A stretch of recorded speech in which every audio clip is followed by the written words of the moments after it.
You're listening to Popcorn and Politics. What's the real deal? Hosted by Audrey Bell Kearney. Asking the hard-hitting questions you want answers to from political leaders and political hopefuls from around the world.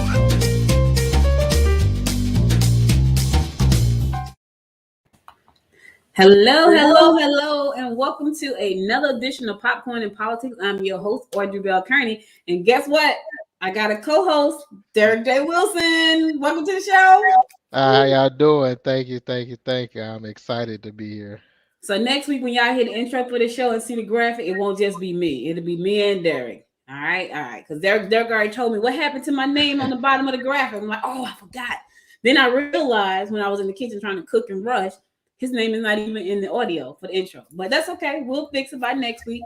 So I'm sure you guys have seen Derek on the show because when he was on the show last, he was a candidate running for insurance commissioner. But today it's not about Derek. It's about Rebecca Mitchell, who is our state rep here in Georgia.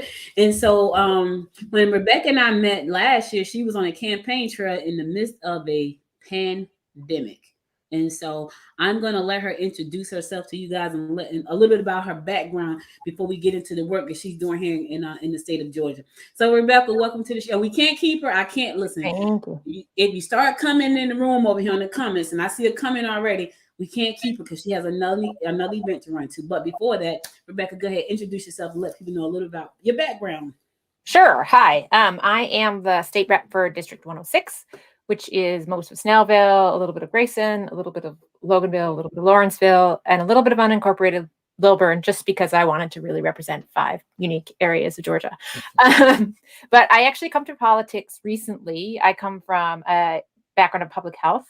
So I spent almost 20 years, which is crazy to me because I don't feel much older than 20 on the average day. In public health research, so looking at how systems work together, and specifically my PhD studied infectious disease dynamics. So it was a very strange moment to walk into politics with a background in infectious disease dynamics at the beginning of a pandemic. But it has really given me a specific role that I feel much more responsibility towards as a state rep to make sure that when information comes out, not just getting it out to constituents in a timely fashion, but also making sure that anybody who has any questions at the legislative level knows that my door is open, and I will always be happy to talk to you about what data there is and what it means, because I think so much comes at us so fast now. I don't know if you've been following for example, the boosters, but so we have 3 different vaccines. You can have a booster or a third shot. Yeah, you could mix them or you could not mix them. You could, the rules are different if you're 12 to 18 and if in 5. So there's so many different options coming at us. We get overwhelmed with this information really fast, right? And if you don't come from that system, I think we get a lot of information overload. So trying to help people see that, hey, you can get a booster now, no matter what shot you had. If you got J&J, you can get it 2 months after your 2 months after your shot. And if you got either of the other 2 vaccines, you can get it 6 months later. For most people. So getting the information and making it accessible is one of the things that I can actually do in a unique way as a state level person. So now in that position, as a state rep, outside of disseminating information, what are some of the other roles you play in that position? Is specific to public health or in general? In general. So in general, we do 2 things, right? There's really 2 main roles of your state legislator. One is the annual budget. We approve the budget. And that is our first and only required task every year. And the second role is that we write state laws, right? So if you look at the Code of Georgia, State Code of Georgia, those are laws that we propose changes to and we vote on in collaboration with the state Senate to get through. Are you on any particular committees or? I am. So I am on the committees where I saw the most action last year was agriculture and consumer affairs. And there you see bills, and it sounds like that would just be a committee that deals more with rural Georgia, but that's actually not true, right? Because consumer affairs is in there, and we are an agriculturally driven state at large, right? Our economy depends on us all working together to understand that all of Georgia is one big network and that we are buying what other folks are selling in our urban areas. The second committee that I was on that saw quite a bit of debate this year was aging, the Committee on Aging. So looking at how we are deciding policies to look at our nursing homes, and a bill came through looking at COVID visitation, which was a very contentious bill this year. And then sadly, one of the bills I received the most email about was from my third committee, which was looking at state affairs. So this was specifically the daylight savings bill. So there were two competing daylight savings bills that came through this year. One saying we're going to stay with daylight savings, and one saying we're going to stay with standard time. People feel very strongly about this. Neither bill would be actionable right now anyways. So it's just most of us feeling very strongly. And ironically, I do feel very strongly. I do not feel that the state should necessarily be focusing a lot of energy on this. But as someone with little kids, I don't love anything that would permanently put us waking up in the dark. Right. So how I'm trying to understand, because I've heard that, and I'm trying to understand, like, how would that put? Okay, so in Alaska, I know they have 6 months of day, 6 months of dark, right? I know that, but that's not how we on this side of the world. That's not how we function. So how would that? What would change if that law was? If we didn't have daylight saving times, right? So it wouldn't shift, right? So, but there was debate about whether we would stay with standard time or whether we'd stay with daylight savings time. So whether you'd be the hour earlier or the hour later. And in Georgia, if you look at daylight, if we move to daylight savings time, then we actually end up waking up in the dark a lot more. But that is what passed in the end. So if federally they decide to allow states to permanently shift to daylight savings, you're going to see some of a network of southern states who already have that bill in place. So you'll see some of us then immediately being flipped to permanent daylight savings. Will it be similar to what Arizona is on? Yeah. Are they daylight savings though, or they're just fully standard, right? Because I think it takes a federal law change to allow the daylight savings to be implemented, but I could be wrong. I just know they have. Never clip that. They may not be in a flyer that I said I could be wrong, but it happens. Sorry, you're live. I'm sorry. That's okay. Do know that you live, got a green screen. This is a really bad deal. Yeah, you're live. But yeah, I don't know about Arizona. I know they have their own time zone. It's called Arizona time. So sometimes they're lined up with the Pacific time, and then a portion of the year they're not. So I was just wondering, would Georgia, if we did such a thing, will we be matched up with Arizona? Well, not matched up, but we will be matched up with some other states in this region. There are other states in this region. So there's a block of states that are looking at this type of legislation to go to just daylight savings. I still don't know why we're talking about this, because it's so the most important thing we did this year. However, but it is something, again, right? We all have strong opinions on. Be like, do I want this or don't I want this? Okay. And it's crazy because, like, up until now, has this ever been a conversation? Because I don't ever recall hearing anything about it. Like, has it? It strangely is. This is the second time they've actually debated bills on it. And there is apparently a whole bunch of scientific data out about the impact of time changing. So time changing is problematic. Where you are in that time zone, I'm less familiar with what the research is as to whether it would be more beneficial productivity-wise for us to wake up in the dark or extend our day an hour, or, shorten our day by an hour, but wake up. So historically, wasn't the time change thing proposed in order to get more work in the field? Yes, I believe so, but I haven't researched. I haven't dug into it, but that's a reasonable question. Yeah, that sounds crazy. Time is money. So on the being that you're a public health expert, that is a very big space. A very big space. Okay, how do you? I will try my best. Narrow it down. What is considered a close contact when we're talking about COVID, and how you hear if you were in close contact, or if someone in your atmosphere or your universe comes tested positive, and they say if you was in close contact, what would be considered a close contact outside of the obvious? So that's actually a more complicated question than it sounds, right? Because there is some ability for different institutions to define that themselves. I haven't pulled up the CDC close contact recently, but I know that there are different opinions on whether wearing a mask is sufficient to define you as not a close contact. So, for example, in our school system here, if both individuals are masked, it is not considered a close contact. And I believe that is true in the CDC guidance for schools as well, based on data from previous variants of COVID, where we saw that if both individuals were masked, the transmission risk was fairly low. And so that was within 6 feet. If both individuals are masked, it's not considered a close contact. If either one of the individuals isn't masked, that would be considered a close contact. And that seems to be a pretty standard definition, but it does again, we are going to be in a space where there is less certainty in those definitions as we see things change, right? All of our definitions were based on our initial variants. Then we had the Alpha variant come through, the UK one, the B117, and we had to say, well, we know this transmits a little better. And now we have Delta, and we know Delta does transmit better than the previous variants. What we don't have is the studies that came out that say for sure our close contact definition should or should not change. But I do expect we will see those in the near future, and it could just be that I'm not up on them, that they've actually had an affirmation. But overall, when we look at data from larger studies, so looking at the school transmission, it does seem like masks are a really important part of making sure that our close contacts are not indeed transmission events.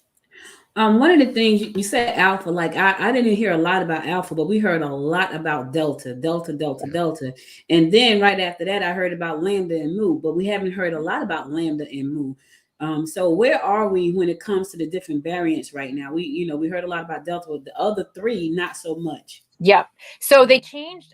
There was not a consensus in the scientific community about how they were going to name all these variants, because I don't think we had folks thinking about how we were going to deal with a corona pandemic. And there were a couple different ways of defining variants that ended up very hard to communicate to people, right? So Alpha being B117, Delta being another, there were long numbers there, 617 at the end. So we didn't hear a lot about Alpha because we were still using the old naming system. Now we're Delta. We're not even referring to the previous naming systems in the public because it's just a much easier communication. You heard about Mu and Lambda because there were enough characteristics about those that they were variants of concern. They have not become dominant here. That's why we don't hear a lot more about them. What you probably are seeing in the media now is discussions about new variants that are similar to Delta that are emerging in Europe. And I think I don't know how the naming will work with those right now. The names I've seen have been AY, blah, blah, blah. So again, not named as variants of concern, but we will see more of them. And it's natural, right?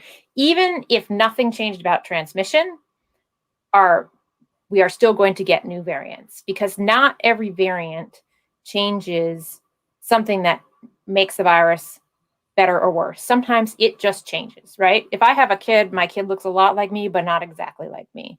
So if I cloned a kid, my kid would look much more like me, be much more expensive. But also they would have some dissimilarity to me, right? And as epigenetically, and if they clone themselves and then they clone themselves, depending upon which cell they took, it might not be exactly identical to the original. So you might start seeing gradual shifts. You can kind of think that about variants that don't have an impact on transmission. But a variant that, if I have a child and they have brown hair, I have brown hair. If they have brown eyes, you're like, well, that's different, right? Because I have blue eyes. So you can say, well, that I'm going to identify as something different. And maybe there's no fitness advantage to eye color. I need something with fitness advantage. Maybe they had a third leg. Like, now they can run much faster. And you're like, oh, wow, they can run much faster. Look at that. That's something we need to pay attention to. Those three-legged kids, man, they're fast.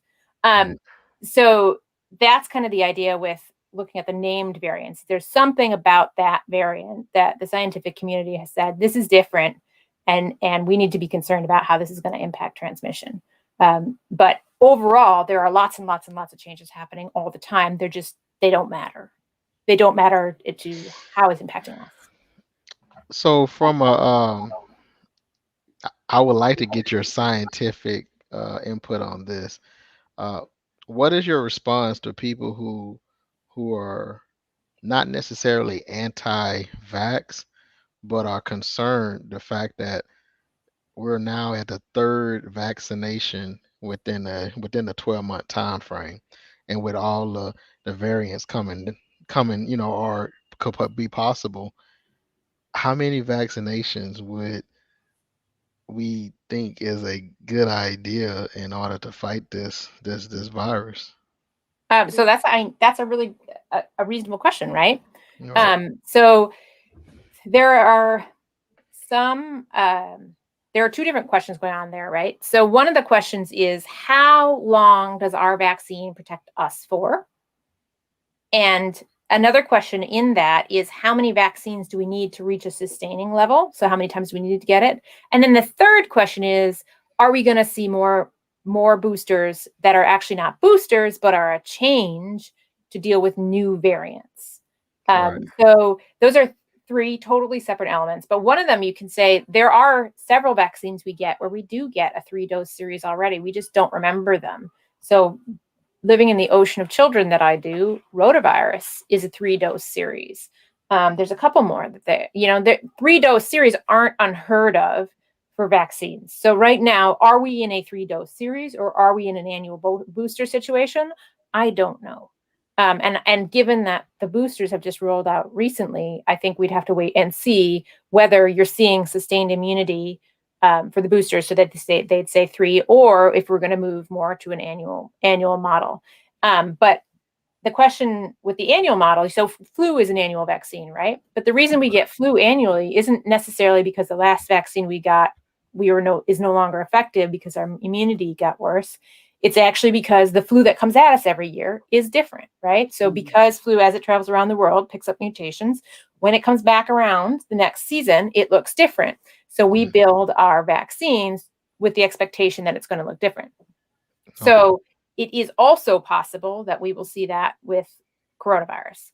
We still don't have the data to know how fast it's going to mutate. Right now, we're in a really different situation as far as selection pressure than we will be in a year, or even 2 years, right? If we see our vaccinations decreasing the amount of coronavirus in the world, it will have less opportunity to change. If there are a few variants that are able to overcome the vaccination, then there'll still be that same amount of selection pressure. So it's really hard to know, even as a scientist, what we're looking at long term. It is certainly reasonable to ask the questions. But I think to answer, you also need to make sure that you're answering the question that someone is really asking, right?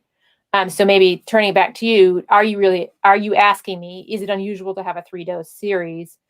Do we think it's a bad idea to take a vaccine that we have to take a lot of times, or do you think we're going to have to change the vaccine?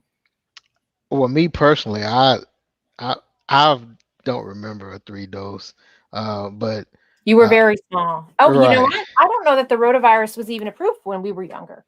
When I was I've younger, never heard of it. Yeah, so Well, I don't think you got. When was rotavirus? I don't have the internet. I've never heard of the rotavirus. I think I just took the childhood vaccinations, and I mean, that when was. you Yeah, so around it is the a childhood polio, vaccination. no, man. I'm watching now. I will kick you off this show. I invited you to be a co-host, but I could drop you.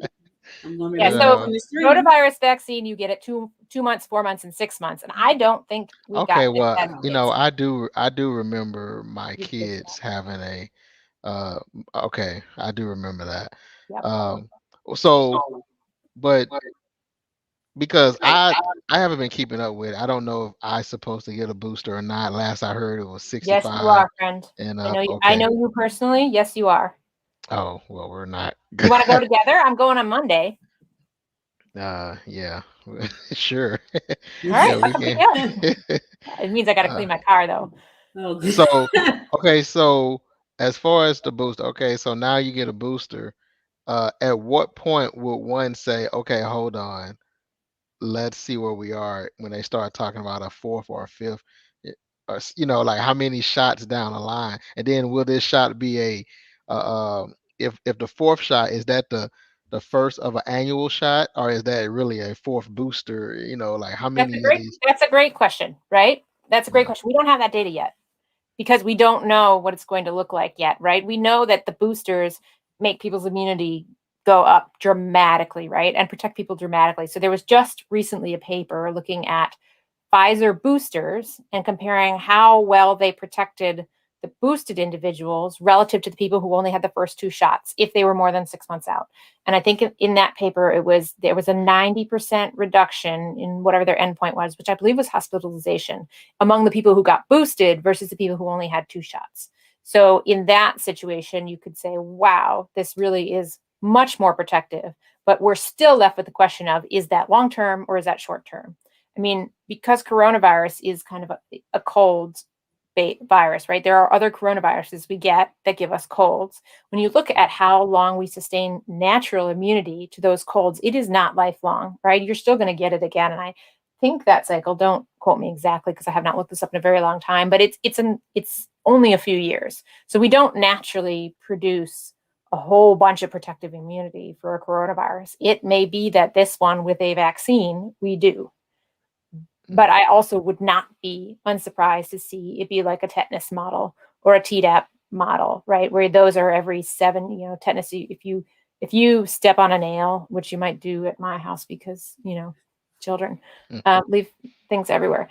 So if you go to the hospital, they're going to see how long it's been since your last tetanus vaccination. And if it's been X number of years, they're going to say, you need a booster. And it could be we see that model here too. It could be it needs to be annual. We just don't have the information. Rebecca, quick question for you because I know we're about to run out of time. But so there's a lot of talk going around saying, you know what, you should be eating a certain way. It helps you fight off, coronavirus. You should be exercising, doing all these things. Are there things that people can actually do to help them fight the coronavirus? Because there are a lot of people who just believe that this is still not true. Like it's still man-made. It's still a political ploy. It's just a lot of craziness around it. And so me personally, I know personally it exists. My mom passed away from COVID. So nobody can tell me that it don't exist. So, but are there things that people can do to, help boost their immunity to fight off these viruses as they mutate? I will never say that eating healthy and exercising are damaging because they aren't. But they're not the primary ways you're going to protect yourself here, right? If you're talking about personal choices that keep you safer, wear a mask, don't hang out with people you don't normally sleep in the same house with, in close contact, be really thoughtful about whether you can get outdoor seating at the restaurant. Like if I'm choosing things that are most effective, that are personal choices, that are not vaccine, I'm choosing the specific interventions that are targeted for COVID. Specifically, I'm choosing masks and watching where I am as far as crowded public events, indoor public events. So what about? Go ahead. Well, Go ahead, just Eric. one last question. Mm-hmm. So you said indoor events. So what about the outdoor events? As you know, we're in the middle of football season, baseball season is wrapping up. We're not going to mention that because we got some 2 teams in there that I don't know who to root for. You should root for the one in the state you live in, friend. Thank you, friend. Not the state that I was born in. No. All right, well that was clear. Right now. What have you done for me lately, huh? And so the question is, as I see these, my son, we went to his homecoming football game, but as we see these, should we be concerned as as a person who like going to sporting events? Should I be concerned that I'm exposing myself, family, and friends if I decide to go to these sporting events? Because most of them do not have masks on. If you just look at Yeah. Well, so there's degrees of risk, right? And I always look at those situations as degrees of risk, and make sure that I make the best choices I always can with the degree of risk that the circumstances are. I have had to go to events where there's food being served. I don't eat there. I don't take my mask off there. So, if you go into an outdoor stadium, anything outdoor is better than indoor. Air exchange is the answer, right? If you are in a wind tunnel, you could probably pack quite a lot of people in that wind tunnel, and you'd have much lower risk than any other environment. So if you have an open air stadium, you are far enough away from other people, you're wearing your mask, you're as low risk as you can make that be. Like, would I hug anyone if the Houston, whatever they are, win the sporting event that I didn't live with? No. But Would you sit next to him? Do I have the option not to? No, you don't really. Well, so then if I'm going, then I wear my mask, right? Okay. So like I know best choices and I know reasonable choices, and I still live in the world and you still live in the world, and the best we can do is the best we can do, right? So I see people doing things that I see them doing as safely as they can, and that we are living in a pandemic, and we are living still. So And one last question on that. So how does that affect one's mental mental stability? Whereas now do I put because almost like, do I risk it or do I not? But then the social dynamic, as last year majority of the people had cabin fever.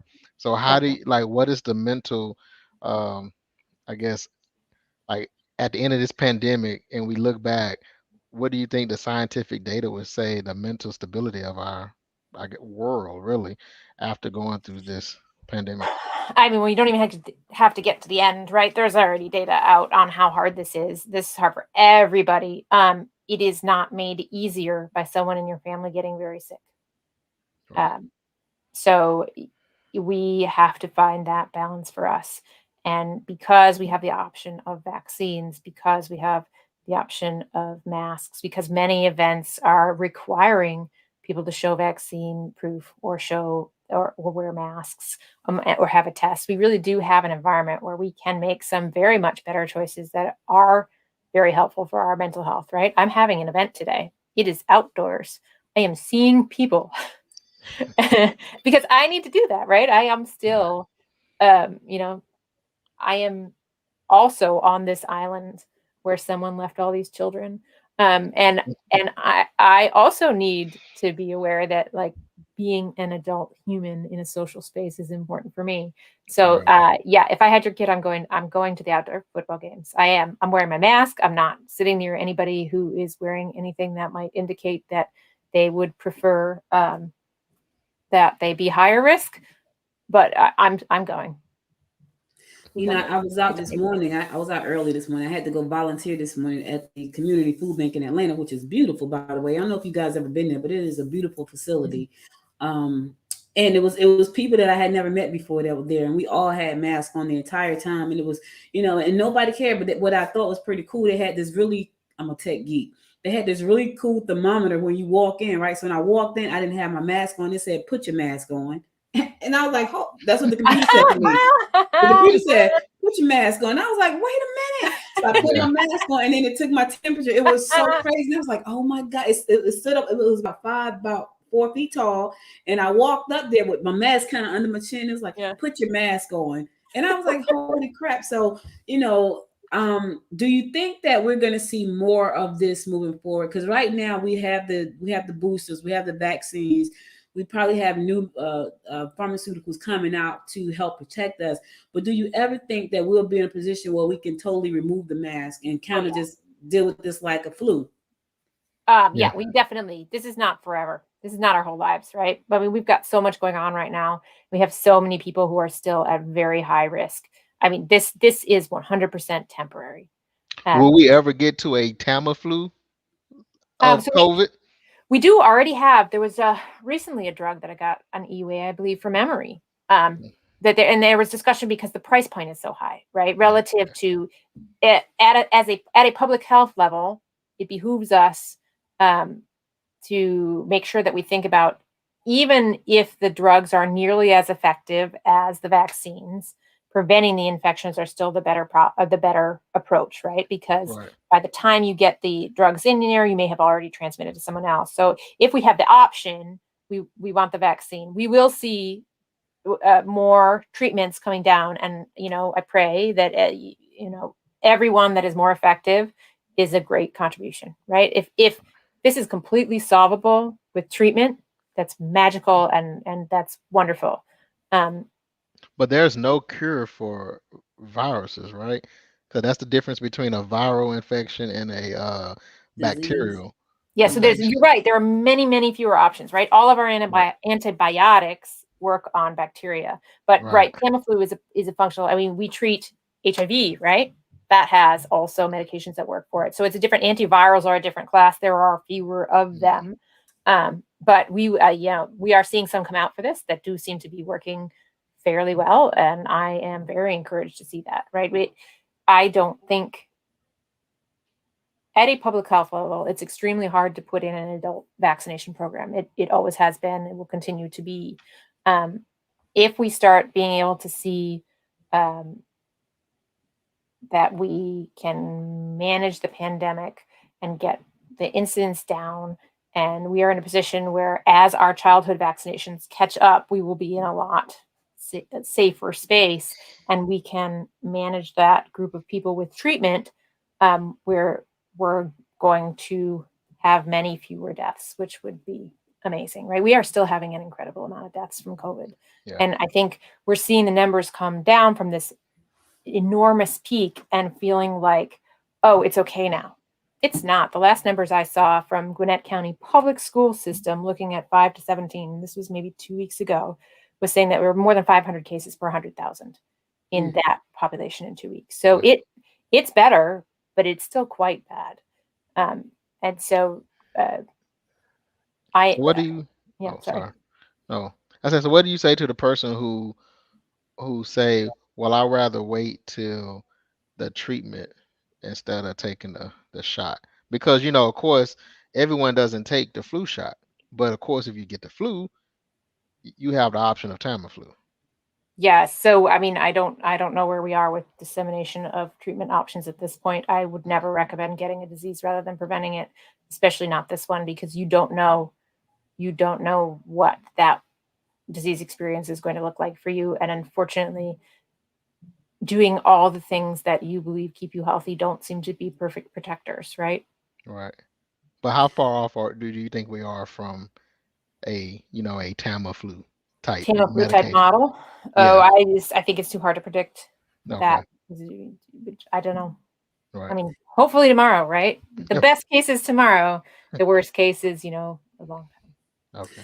Well, Don't hold don't hold on it. Don't wait on it. Yeah. All right, I promised I would get you off in 1:30 with 3 minutes over 1:30.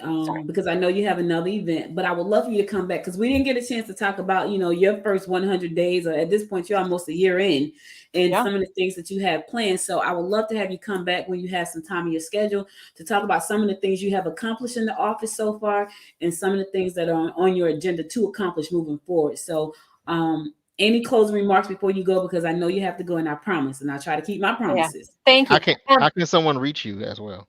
Yes. So my email is rebecca.mitchell@house.ga.gov.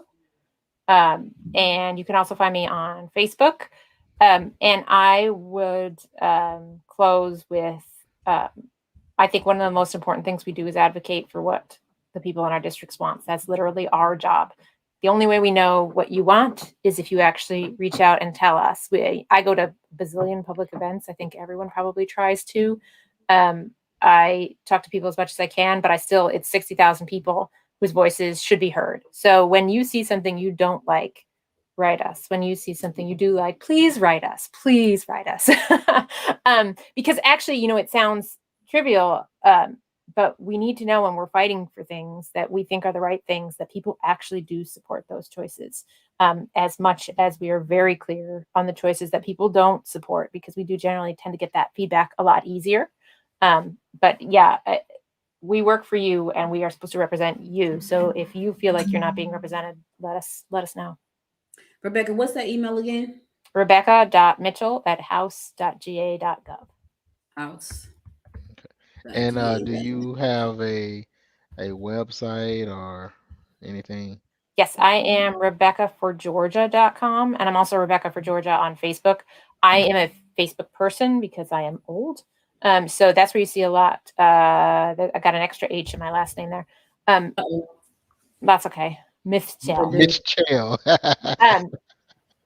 But yeah, I'm on Facebook a lot more than I am on the website because I can't actually update the website myself because that is not in my skill set. Right. Okay. Okay. Well, we have it here, Rebecca.Mitchell at house.ga.gov. GA.gov. Okay. We're looking forward. Good luck I in didn't make it up. I see your face. I oh wasn't no, I mean, difficult to you know, get. and good luck in this upcoming session as you Thank you so deal much. with the redistricting. And will you guys cover any other issues, or will that be the only issue? I think that is a really good question in the moment. So there is more call in that call if you go pull the call, but as far as what's actually going to come up, I mean, we know for sure redistricting, and we'll see what else comes up. Okay. Well, thank you so much for being our guest on another episode of Popcorn and Politics. I know you got to run. I really do appreciate it. We'll have you back to talk more about what's happening in your office. Are you going to tell us about the event that you're going to? Is it an open invitation or no? It is an open invitation if you want to come. But it's the location requires you to contact me through email, which is Rebecca@RebeccaForGeorgia.com. I'm just having a fundraiser locally to hear from folks who are happy with the work I'm doing and looking forward to seeing me in the coming session. Yeah, it's a masquerade. It is a masquerade. Yes, yeah. I had to. It's Halloween. Yeah, Halloween. So everyone send an email to Rebecca.Mitchell@house.ga.gov to find out when is this masquerade, which is happening today.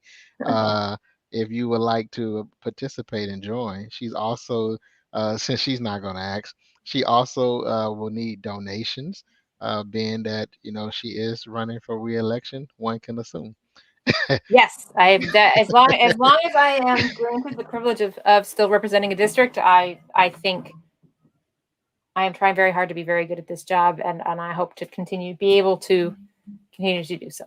Well, thank you. All right, have a good one. All right, bye-bye. Bye. Bye. All right, Derek. So listen, let me just remove that real quick. We got a few minutes left, so you want to tell the people about why you're on as my guest and on as my co-host and not my guest? Oh, well, right now we're just gonna say there's a lot of moving parts, a lot of things going on. My focus is shifting, and as the typical journalist you are, put me on the spot. But right now we're just in the process of working on some major projects within the community, within the chamber that I'm part of, as well as other projects that would just require me to shift my focus. And so when that time comes to make announcements, the announcements will be made. I will be sure to make sure that Popcorn and Politics have the exclusive when that time comes. Yeah. But other than that, so I'm not officially the co-host yet until we get some things updated. To change some stuff around. So now listen, I gotta figure this out because you have family time at 1:00. We may have to change the time of the show to I hate messing with people's family time. I get it. Sunday is my family time, but I made it at 1:00. But I think we're gonna change the show. So listen, guys, Derek is gonna be my co-host. Even though the artwork doesn't say it yet, even though the intro and the outro doesn't say it, Derek is going to be my co-host. So this show will be back next Sunday at 12:00 versus 1:00. Because I really want to make sure that you have family time. Listen, y'all don't know Derek like I do. Derek works very hard. He works very long hours. I'm surprised he's still married, tell you the truth. That's because Maria has decided to keep him. But he works very long hours, and he does a lot for our community. He does a lot of community stuff as well as his job and take care of his family. He's a business owner, so I know the work that he puts in. So I don't like impeding on people's family time, and I don't like nobody impeding on mine. So let's just get that clear. And so I have decided to shift the show to 12:00 so he can have time with his family because that's important. With all the things that we do, it is very important to make sure that you make time for your family. So 12:00 next Sunday, y'all can join us. We'll be back here talking more politics. Either we're going to be talking to a politician or we're going to be talking about politics, one or the other. But just know that this is a global political show. yes, we're going to talk to people in the state of Georgia, but we're going to talk to people outside of the state of Georgia. Heck, we're going to be talking to people outside of this country, because I know some folks in some other countries that are looking to come on to the show. So just tune in next Sunday, 12 o'clock. Derek and I'll be back. I'll change the artwork so he won't be left out. His name will be at the bottom. We're going to change the intro and the outro. But for today, it's just me, even though Derek is here. So you got anything you want to say before we shut it out so you can go hang out with your family? I just want to thank everyone. Thank you for inviting me and allowing me to be part of this wonderful program. I'm looking forward as we grow to see what we can produce. We might be the new Oprah and Gail. I'm not Gail, so Now both of us can't be open now. both of us can't be Oprah. Both of us I mean, can't I be don't open. mind. I don't mind being Gail. Gail is well taken care of. That's right. But how about we just be Audrey and Derek on an Oprah and Gail level? How about that? Exactly. There you go. You just gonna be who we are. I'm looking listen, forward to guys, that. we thank you so much for joining us. You could have been anywhere, but you spent 41 minutes with us, and I appreciate you. We want to make sure we bring you this show, some fabulous guests on here talking about how they're leading your community and ours. So be sure to tune in next week at 12 o'clock. Listen, if you are a popcorn company out there and you would like to sponsor this show so we can eat popcorn and talk politics, please holler at me. Let me put my email here so you can do that. But seriously, if you want to sponsor the show, please reach out to us. I'm going to put this here. If you make popcorns, and we had some good popcorn now. Let me just say that this show for real came out of popcorn, like for real. Yeah. Like we talked about popcorn in a political meeting, and that's how the show came out. That's how the name came about. Because of while we was working on Derek's campaign, we talking about, fundraisers, and popcorn came up. So that's how we got the name Popcorn and Politics. So if you are a popcorn company and you want to sponsor this show, reach out to me, Audrey at noisemedia.us. Also, if you want to listen to the rest of the podcasts that I host, go to noisepodcastnetwork.com. You can listen to them all there. I'm all over the place when it comes to podcasts because this is my thing. Podcasting is my thing, and we like to make sure that we bring you the best of the best. All right, Dad, we're about to close it out. You got to go get back with the family. Yes, ma'am. I got to get on it. They waiting on me. All right. Well, listen, no, I'm not holding you any longer. Thanks for listening, guys. We'll be back again next Sunday at 12 o'clock. Until next time, people, make it a great day. Bye now. Bye. You've been listening to Popcorn in Politics. What's the Real Deal? Hosted by Audrey Bell Kearney. Be sure to subscribe to the show and share it with your family and friends. To support the show, visit us on the web at www.popcorninpolitics.com. Download the app from the App Store and connect with us on Twitter, Facebook, and Instagram at Popcorn in Politics.